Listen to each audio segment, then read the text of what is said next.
মনোযোগ দিয়ে শুনুন বন্ধুরা। কখনো কি নিজেকে জিজ্ঞাসা করেছেন, আমি এত অস্থির কেন? সবকিছু থাকা সত্ত্বেও কেন আপনি আপনার মনের ভেতরে শান্তি খুঁজে পাচ্ছেন না? প্রতিদিন কিছু অর্জনের জন্য দৌড়ঝাঁপ, কে কি বলবে তা নিয়ে চিন্তিত, প্রতি মুহূর্তে চিন্তার ঝড় বইছে, এবং এর মধ্যে আপনি কেবল একটি জিনিসই চান, একটু শান্তি। গৌতম বুদ্ধ বলেছিলেন, তোমার সবচেয়ে বড় শত্রু হলো তোমার মন। যদি তুমি এটাকে জয় করো তাহলে কেউ তোমাকে পরাজিত করতে পারবে না।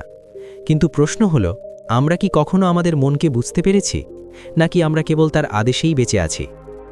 যখন বুদ্ধ তার প্রাসাদ ছেড়ে দনে যান, তখন তার সব কিছুই ছিল: সম্পদ, খ্যাতি, গৌরব, ভালোবাসা, সম্মান। কিন্তু একটা জিনিসের অভাব ছিল, মনের শান্তি। তার ভেতরে একটা ঝড় বয়ে যাচ্ছিল। আমি কেন সবসময় অসন্তুষ্ট থাকি?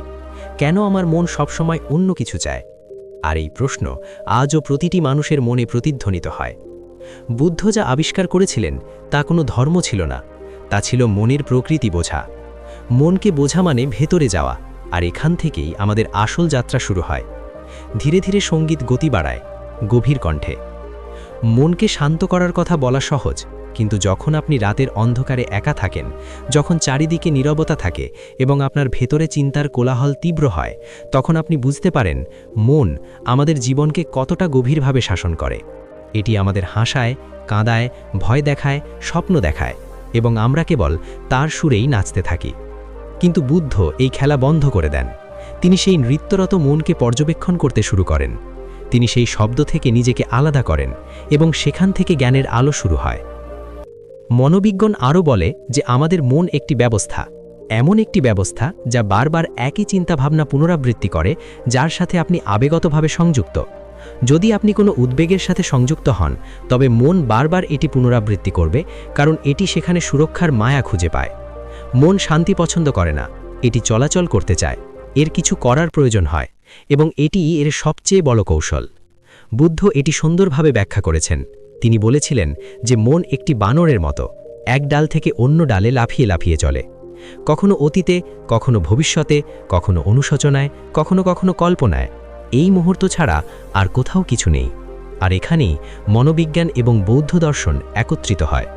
উভয়ই বলে যে শান্তির পথ বর্তমানের মধ্য দিয়ে। যতক্ষণ না তুমি তাকে বর্তমান মুহূর্তে বাঁচতে শেখাও, ততক্ষণ তোমার মন শান্ত হবে না। বুদ্ধ যখন বোধিবৃক্ষের নিচে ধ্যান করেছিলেন, তখন এটি কোনো রহস্যময় অনুশীলন ছিল না। এটি ছিল তোমার চিন্তাভাবনা পর্যবেক্ষণ করার বিষয়। তিনি কেবল প্রতিটি চিন্তাভাবনা পর্যবেক্ষণ করছিলেন যখন তা উত্থিত হয়েছিল, থামানো ছাড়াই, ধরে না রেখে। এবং যখন তিনি দেখলেন যে চিন্তাভাবনার খেলা নিজেই থেমে গেছে, যখন তুমি ধরে রাখা ছেড়ে দিলে, তিনি বুঝতে পারলেন যে আমি আমার চিন্তা নই। এটি ছিল জ্ঞানার্জনের সূচনা, এবং মনোবিজ্ঞান এটাই বলে, যখন তুমি তোমার চিন্তাভাবনা চিনতে শুরু করো, তখন তুমি আর তাদের দাস থাকো না। তুমি একজন পর্যবেক্ষক, একজন উপলব্ধিকারী হয়ে যাও, কিন্তু একজন দোলাচলকারী নও। এখন কল্পনা করো কিভাবে তোমার দিন শুরু হয়। তুমি ঘুম থেকে ওঠো, তোমার মোবাইল পরীক্ষা করো, সোশ্যাল মিডিয়া খোলো, এবং এটি উপলব্ধি না করেই তোমার মন শত শত চিন্তায় ভরে যায়। কারো সাফল্য, কারো মুখ, কারো মতামত, সবকিছুর বোঝা তোমার মন বহন করে। আর তারপর তোমার মনে হয় সারাদিন কিছু একটা ঠিক নেই। আসলে কিছুই ভুল হয়নি, শুধু তোমার মন অন্যদের জগতে ভরা, তোমার নিজের নীরবতা নয়। বুদ্ধ বলেছিলেন যে তুমি যদি তোমার মনকে শান্ত করো, তাহলে পুরো পৃথিবী বদলে যেতে দেখবে। পৃথিবী আসলে যা আছে তা নয়, তোমার মন যা দেখে তা। যদি তোমার মন অস্থির থাকে, এমনকি সুন্দর দৃশ্যগুলিও বোঝার মতো মনে হয়। যদি তোমার মন শান্ত থাকে, তাহলে তুমি অন্ধকারেও আলো দেখতে পাও। মনোবিজ্ঞান এটাকে ধারণার পরিবর্তন বলে। তোমার বাইরের জীবন তোমার ভেতরের অভিজ্ঞতার প্রতিফলন। অর্থাৎ যদি তোমার মন শান্ত না থাকে, তাহলে কোনো অর্জন, কোনো সম্পর্কই তোমাকে শান্তি বয়ে আনতে পারবে না। এটাই ছিল বুদ্ধ শেখানো সবচেয়ে বড় শিক্ষা, শান্তি। এটা বাইরে খুঁজে পাওয়া যায় না, এটা ভেতর থেকে আসে। কিন্তু খুব কম মানুষেরই ভেতরে যাওয়ার সাহস থাকে, কারণ ভেতরে অন্ধকার, অপূর্ণ আকাঙ্ক্ষা, অপূর্ণ স্বপ্ন। কিন্তু যখন তুমি সেগুলো গ্রহণ করো, তখন সেই অন্ধকার নিজেই আলোতে রূপান্তরিত হয়। আজ আমরা বাইরের জগৎকে জয় করতে চাই, টাকা, নাম, খ্যাতি, সব কিছু। কিন্তু আমরা ভেতরের ঝড়কে উপেক্ষা করি। বুদ্ধ বলেছিলেন, প্রথমে তোমার ভেতরের ঝড়কে শান্ত করো, তবেই তুমি বাইরের জগৎ বুঝতে পারবে। এবং এটাই আজকের সবচেয়ে বড় সত্য। মনের শান্তিই সবচেয়ে বড় বিজয়। তুমি কি কখনো বুঝতে পেরেছ যে যখন তুমি হ্রদের তীরে বসে থাকো এবং জল সম্পূর্ণ স্থির থাকে তখন তোমার মুখ স্পষ্টভাবে দেখা যায়, কিন্তু যদি তুমি পাথর ছুঁড়ে মারো তাহলে ঢেউ ওঠে এবং তোমার মুখ ঝাপসা হয়ে যায়। একইভাবে যখন তোমার মন শান্ত থাকে তখন তুমি নিজেকে স্পষ্ট দেখতে পাও, কিন্তু যখন এর ভেতরে চিন্তার ঢেউ ওঠে তখন তুমি হারিয়ে যাও। বুদ্ধ বলেছিলেন, তোমার মন তোমার আয়না, যদি এটি শান্ত থাকে তাহলে তুমি সত্য দেখতে পাবে, যদি এটি অস্থির হয় তাহলে সব কিছু বিকৃত মনে হবে। মনোবিজ্ঞানে একে বলা হয় জ্ঞানীয় অস্থিরতা। যখন মন অস্থির থাকে তখন তা সত্য দেখতে পায় না, এটি কেবল তার ভয় এবং আকাঙ্ক্ষা দিয়ে পৃথিবীকে রঙিন করে। কারোর কাছ থেকে একটি শব্দেও নীরব হয়ে যায়, এমনকি কারোর নীরবতাও অপমানজনক বলে মনে হয়, কারণ ভেতরে শান্তি নেই, বরং নিরাপত্তাহীনতা রয়েছে। কিন্তু বুদ্ধ বলেছেন যে শান্তি আসে যখন আপনি প্রতিক্রিয়া করা বন্ধ করেন, যখন আপনি কেবল আপনার ভিতরের অশান্তি পর্যবেক্ষণ করেন, এটিকে সঠিক বা ভুল হিসাবে বিচার না করে। এটি হলো সাক্ষী চেতনা, এবং এটাই প্রকৃত ধ্যান। যখন আপনি নিজেকে পর্যবেক্ষণ করতে শুরু করেন তখন মন ধীরে ধীরে তার শক্তি হারায় এবং তারপরে প্রকৃত রূপান্তর শুরু হয়। গৌতম বুদ্ধের জীবন একটি আয়না। তিনি শিখিয়েছিলেন যে বাহ্যিক শান্তি অর্জনের আগে অভ্যন্তরীণ শব্দ বোঝা প্রয়োজন, এবং আজ যখন আমরা সকলেই মানসিক শান্তির কথা বলি তখন আমাদের মনে রাখতে হবে যে শান্তি কোনো কৌশল নয়, এটি এমন একটি অবস্থা যা আসে যখন আপনি নিজের থেকে পালিয়ে যাওয়া বন্ধ করেন। মনোবিজ্ঞান আরও বলে যে মন যখন নিরাপদ এবং গৃহীত বোধ করে তখন শান্ত হয়, এবং এই নিরাপত্তা বাইরে নয় বরং আত্মগ্রহণের মধ্যে নিহিত। যখন তুমি নিজেকে, তোমার ভুলগুলোকে, তোমার ভয়গুলোকে, তোমার যন্ত্রণাগুলোকে মেনে নাও তখন মন ধীরে ধীরে শান্ত হতে শুরু করে। বুদ্ধের বার্তা আজও আগের মতোই জীবন্ত, শান্তি খোঁজো না, শান্তিতে পরিণত হও। গৌতম বুদ্ধ যখন বোধিবৃক্ষের নিচে বসেছিলেন তখন তার চারপাশে কেবল নীরবতা ছিল, কিন্তু ভেতরে ছিল ঝড়, চিন্তার ঢেউ, আবেগের বন্যা, আকাঙ্ক্ষার আওয়াজ। কিন্তু বুদ্ধ পালিয়ে যাননি, তিনি সবই পর্যবেক্ষণ করেছিলেন। প্রতিটি চিন্তা, দর্শকের মতো প্রতিটি আবেগ মঞ্চে একটি নাটক দেখে। এখান থেকেই মনকে শান্ত করার শিল্প শুরু হয়, কারণ যখন তুমি দেখতে শুরু করো তখন মনের খেলা দুর্বল হতে শুরু করে। বুদ্ধ বলেছিলেন যে তাদের চিন্তাভাবনা বোঝে সে পৃথিবী বোঝে, কারণ আমাদের পৃথিবী আমাদের মন দ্বারা তৈরি। মন সব কিছুর কেন্দ্রবিন্দু। তোমার রাগ, ভালোবাসা, দুঃখ, ভয়, মনোবিজ্ঞানও একই কথা বলে। মন একটি একক স্থান নয়, এটি চিন্তা, সঙ্গীত, আবেগ এবং প্রতিক্রিয়ার একটি নেটওয়ার্ক। এবং যখন এই নেটওয়ার্ক একই চিন্তা বারবার পুনরাবৃত্তি করে তখন এটি আপনার অভ্যাসে পরিণত হয়, এটি আপনার ব্যক্তিত্বে পরিণত হয়। কিন্তু বুদ্ধ যা শিখিয়েছিলেন তা হলো অভ্যাস ভাঙার শিল্প, সচেতনভাবে জীবনযাপন করা। তিনি বলেছিলেন যে বেশিরভাগ মানুষ ঘুমিয়ে থাকে, তারা মনে করে তারা জাগ্রত, কিন্তু তারা কেবল তাদের চিন্তার স্বপ্নে ঘুরে বেড়াচ্ছে। মনোবিজ্ঞানে একে বলা হয় অটো পাইলট মোড। আপনি মনে করেন আপনি সিদ্ধান্ত নিচ্ছেন, কিন্তু বাস্তবে আপনার মন আপনার পুরানো ধারণ অনুসারে চলছে। বুদ্ধ এই ধারণ ভাঙার একটি পদ্ধতি দিয়েছিলেন, মাইন্ডফুলনেস, সাক্ষী থাকা, মানে প্রতিক্রিয়া না দেখিয়ে যা ঘটছে তা দেখুন। আপনার মন বলে আমি ভয় পাচ্ছি, তাই শুধু দেখুন, হ্যাঁ ভয় আসছে। আপনার মন বলে আমি রেগে যাচ্ছি, তাই শুধু দেখুন, রাগ বাড়ছে। এটিকে দমন করবেন না বা তাড়া করবেন না, শুধু দেখুন, এবং ধীরে ধীরে সেই আবেগ তার শক্তি হারাবে, কারণ প্রতিটি আবেগই শক্তি। যতক্ষণ আপনি এটির দিকে মনোযোগ দেবেন ততক্ষণ এটি স্থায়ী হয়, ঠিক যেমন আগুন জ্বলে যতক্ষণ আপনি এটিকে জ্বালানি দেন। তুমি এটা ঢুকিয়ে দাও। যখন তুমি পর্যবেক্ষণ শুরু করো তখন আগুন থাকে, কিন্তু তুমি জ্বালানি যোগ করো না এবং এটি নিজেই নিভে যায়। এটি মনকে শান্ত করার শিল্প। বুদ্ধ কখনো চিন্তাভাবনা বন্ধ করতে বলেননি, তিনি বলেছেন সেগুলি পর্যবেক্ষণ করতে, কারণ তুমি যা পর্যবেক্ষণ করো তা তোমার উপর নিয়ন্ত্রণ হারিয়ে ফেলে। মনোবিজ্ঞানও এই নীতি গ্রহণ করে, একে মেটা সচেতনতা বলা হয়, তোমার চিন্তাভাবনা এবং অনুভূতি পর্যবেক্ষণ করার ক্ষমতা। যখন তুমি পর্যবেক্ষণকারী মোডে থাকো তখন তোমার প্রিফ্রন্টাল কর্টেক্স, মস্তিষ্কের সিদ্ধান্ত গ্রহণকারী অংশ সক্রিয় হয় এবং অ্যামিগডালা, ভয় এবং চাপ সৃষ্টিকারী অংশ শান্ত হয়। যত বেশি পর্যবেক্ষণ করো ততই তুমি শান্ত হয়ে যাও। বুদ্ধের মতে ধ্যান কোনো ধর্ম নয়, এটি মনের একটি বিজ্ঞান।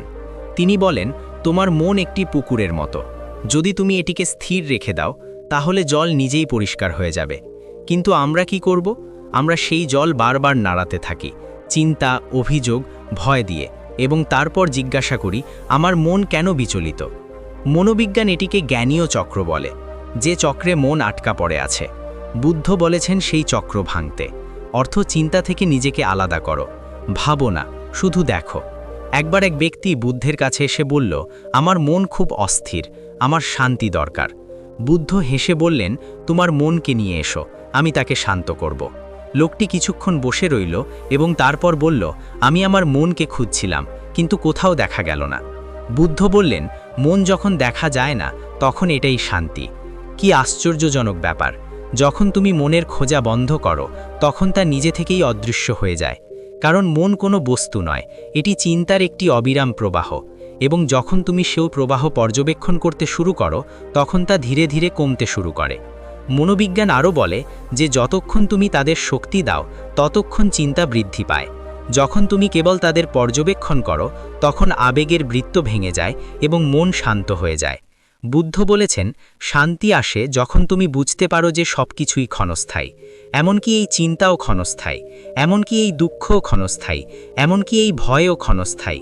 কিন্তু আমরা কি করব? আমরা প্রতিটি আবেগকে আঁকড়ে ধরে থাকি।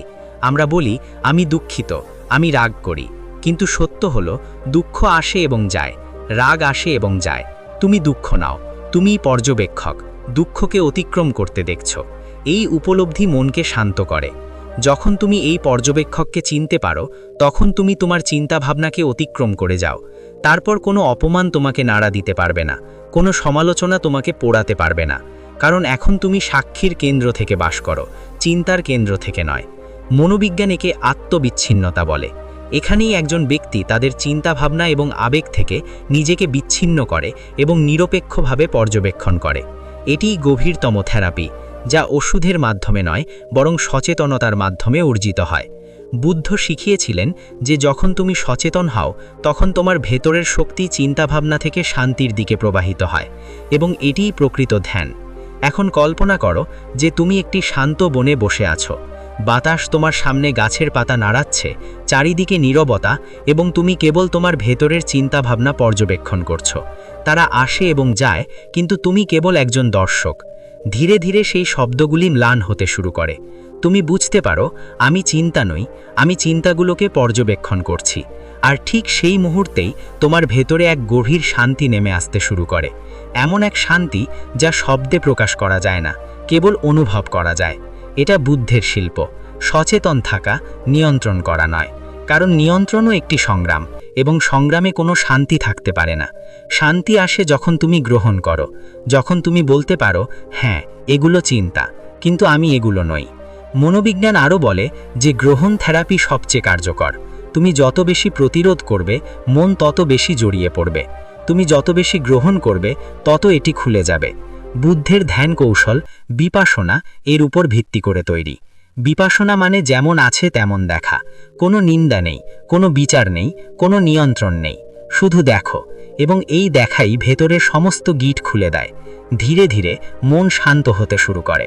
গতি ধীর হয়ে যায়, আবেগের ঢেউ থেমে যায়, এবং ভেতরে এক গভীর নীরবতার জন্ম হয়। সেই নীরবতাই তোমার আসল স্বভাব, সেই নীরবতাই শান্তি, এবং সেই শান্তি জীবনের সবচেয়ে বড় সম্পদ। বলা হয় যে শান্তি খুঁজে পেতে পাহাড়ে যেতে হবে, কিন্তু বুদ্ধ বলেছিলেন যে যদি তোমার ভেতরে শান্তি না থাকে তাহলে হিমালয়ও তোমাকে বিরক্ত করবে।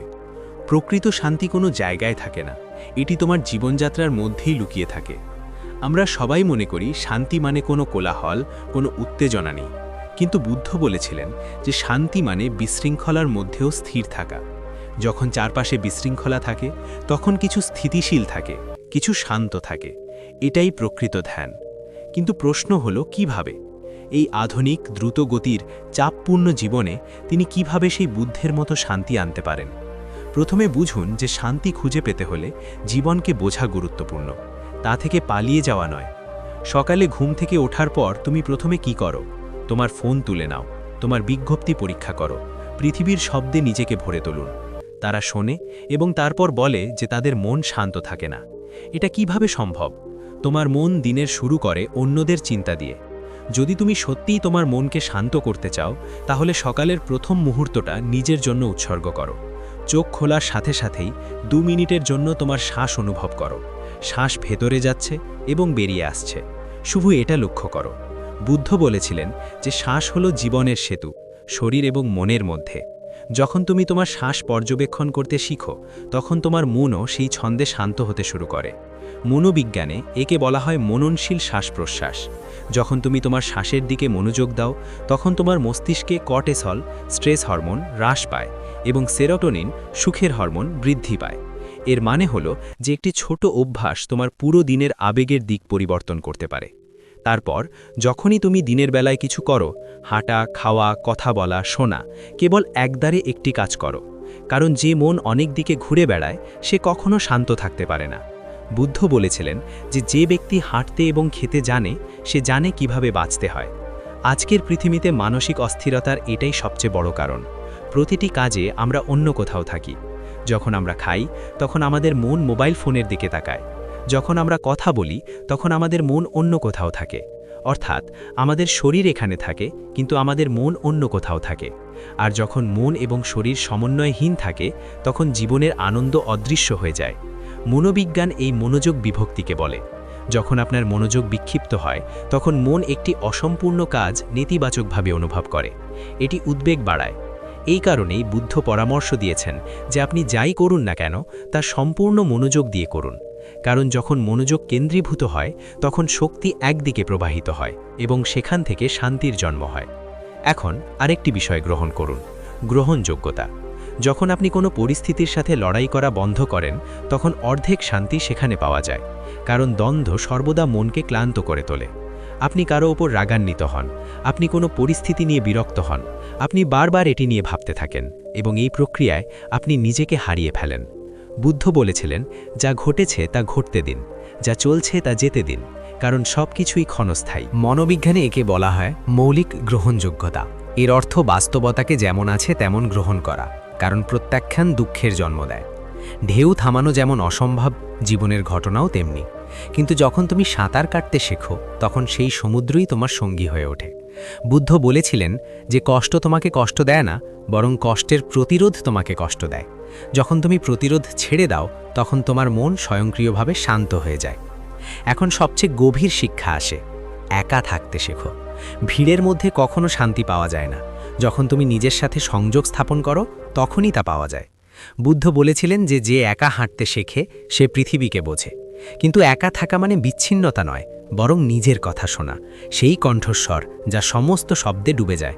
মনোবিজ্ঞান আমাদের বলে যে নির্জনতা তোমার মনকে বিষমুক্ত করে, এটি তোমার আবেগকে ভারসাম্যপূর্ণ করে এবং যে ব্যক্তি একা থাকার মাধ্যমে নিজেকে বুঝতে শেখে সে অন্যদের সাথে সত্যের সাথে বাঁচতে পারে। প্রতিদিন কয়েক মিনিট কেবল নিজের সাথে কাটাও। কোনো বই নেই, কোনো সঙ্গীত নেই, শুধু তুমি এবং তোমার নিঃশ্বাস।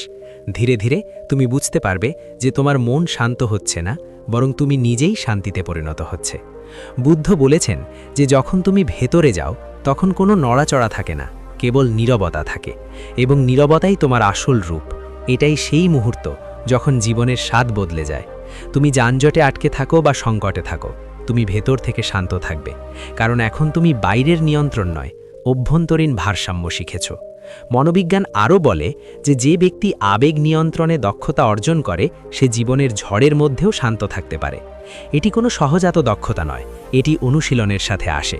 তুমি যত বেশি সচেতন হবে তোমার মন তত শান্ত হবে, এবং যখন মন শান্ত হবে তখন সিদ্ধান্তগুলি আরও স্পষ্ট হবে, সম্পর্কগুলি স্বাস্থ্যকর হয়ে ওঠে এবং আত্মা হালকা হয়ে যায়।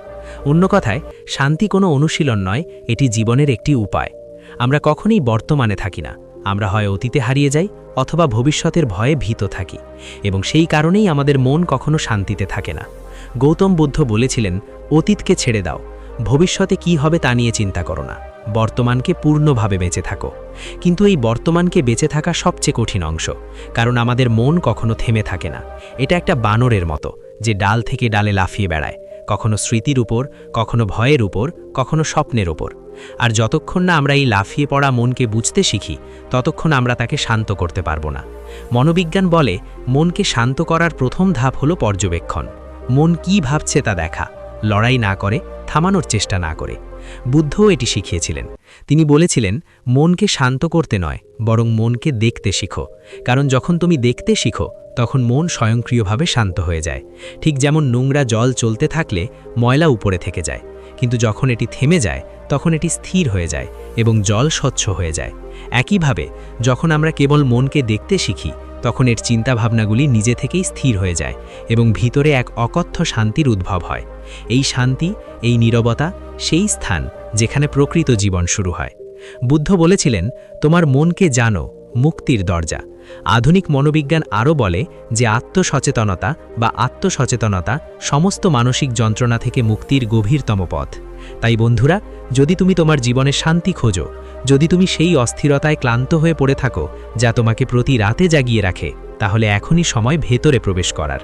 বুদ্ধের পথ অনুসরণ করার অর্থ কোনো ধর্ম গ্রহণ করা নয়, বরং তোমার মনকে বোঝা, তোমার চিন্তাভাবনা পর্যবেক্ষণ করা এবং ধীরে ধীরে সেই নীরবতা খুঁজে বের করা যেখানে প্রতিটি প্রশ্নের উত্তর স্বয়ংক্রিয়ভাবে পাওয়া যায়। একটি সংক্ষিপ্ত বিরতি।